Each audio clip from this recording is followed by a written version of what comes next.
दिनांक 3 जनवरी 2023 को शिक्षा निदेशक उत्तर प्रदेश के द्वारा सभी जिला के जिला बेसिक शिक्षा अधिकारी को एक पत्र लिखा गया है, जो कि आप अपने स्क्रीन पर देख पा रहे होंगे। इसका सब्जेक्ट देख सकते हैं, परिषदीय प्राथमिक परिषदीय उच्च प्राथमिक विद्यालयों में मार्च 2023 तक रिक्त प्रधानाध्यापक सहायक अध्यापकों को सम्मिलित करते हुए स्वीकृत कार्यरत तथा रिक्त पदों का विवरण कराए जाने के संबंध में।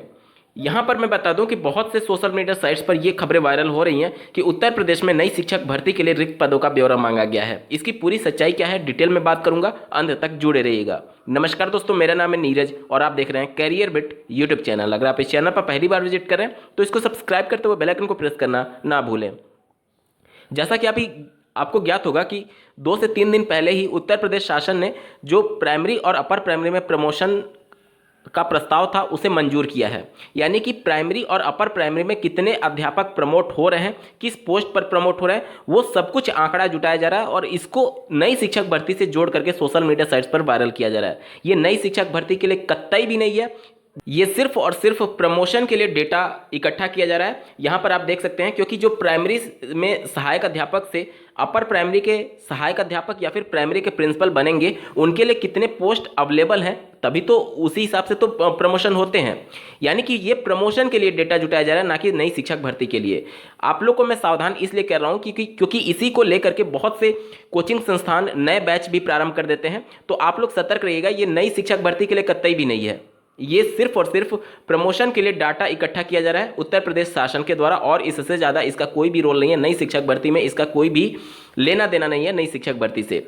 यहाँ पर देखिए, चीज़ें स्पष्ट होनी चाहिए, जो कुछ भी हो आपके सामने सही और स्पष्ट न्यूज़ पहुँचनी चाहिए, क्योंकि बहुत से प्लेटफॉर्म इसका गलत तरीके से फ़ायदा उठाते हैं कोचिंग संस्थानों में एडमिशन कराने के संदर्भ में। और आप देख रहे होंगे कि लगातार 3-4 साल से कई संस्थानों के द्वारा इस प्रकार के खबरें वायरल किए जाते हैं कि नई शिक्षक भर्ती आ रही है और उसके नाम पर 3-4 बैच स्टार्ट कर दिए जाते हैं। मैं पर्टिकुलर किसी संस्थान का नाम नहीं ले रहा हूँ, ये सभी जो भी पेड बैच चलाते हैं उनके द्वारा सभी यही खबरें चलाई जाती हैं कि नई शिक्षक भर्ती आ रही है और उसके लिए पेड बैच स्टार्ट कर दिया जाता है।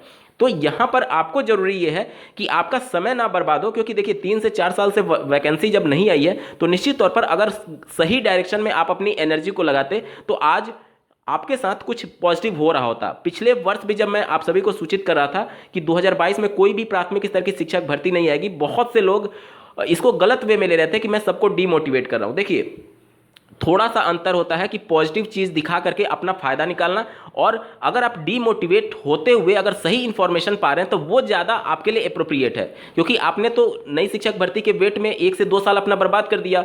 अगर अपनी एनर्जी को सही डायरेक्शन में लगाते, सही दिशा में लगाते, तो हो सकता था कि कुछ आपके साथ पॉजिटिव होता। तो वहीं मैं आपको सही डायरेक्शन दिखाने की कोशिश करता हूँ कि केवल शिक्षक भर्ती के भरोसे बैठ करके आप अपने भविष्य को दांव पर नहीं लगा सकते, क्योंकि जो नया शिक्षा सेवा चयन आयोग का गठन किया जा रहा है, अभी शिक्षक भर्ती तो छोड़िए, उस आयोग के बारे में कुछ अता पता तक नहीं है कि आयोग कहां तक बना है, क्या होगा, कैसे होगा, कितना समय लगेगा।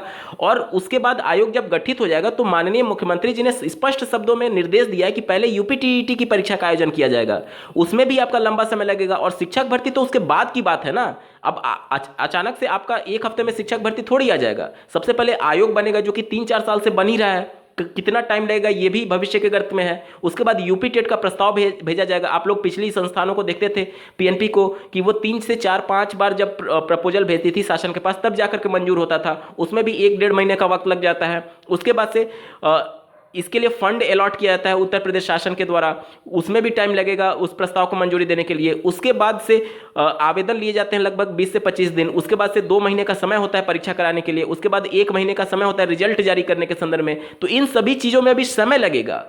ऐसा नहीं है कि 1 हफ्ते में 1 महीने में शिक्षक भर्ती का विज्ञापन जारी होने जा रहा है। अभी इसकी 0% संभावना है, और उत्तर प्रदेश बेसिक शिक्षा विभाग में नई प्राथमिक स्तर की शिक्षक भर्ती को लेकर के बिल्कुल भी अभी सुगबुगाहट नहीं है। मैं स्पष्ट शब्दों में बता रहा हूं, अभी सिर्फ और सिर्फ आयोग के गठन पर चर्चा चल रही है, किस तरीके से आयोग बनेगा, क्या बनेगा। तो ये जो लेटर वायरल हो रहा है वो नई शिक्षक भर्ती से संबंधित नहीं है, ये सिर्फ और सिर्फ प्रमोशन के लिए डेटा को कलेक्ट किया जा रहा है। जैसा कि आपको ज्ञात होगा, प्रमोशन मंजूर किया गया है उत्तर प्रदेश शासन के द्वारा।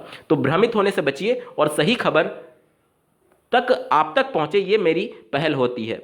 और मैं या फिर जो भी सोशल मीडिया साइट्स पर आपको खबर प्रोवाइड करा रहे हैं उनको आप संदेह की नज़र से देखा करिए कि जो कुछ भी अगला बंदा बता रहा है क्या वो रियल में सही है अथवा उसमें कुछ बनावटी तो नहीं है। मैं भी अगर आपको कोई सूचना देता हूं तो उसे भी आप संदेह की नज़र से देखा करिए, तभी आप सही खबरों तक पहुंच पाएंगे। अन्यथा कोई भी इस प्रकार से भ्रमित करके आपका लाभ उठा सकता है। उम्मीद करता हूं चीज़ें आपको स्पष्ट हुई होंगी। इस वीडियो को देखने के लिए आपका बहुत बहुत धन्यवाद। भगवान करे आपका दिन शुभ हो।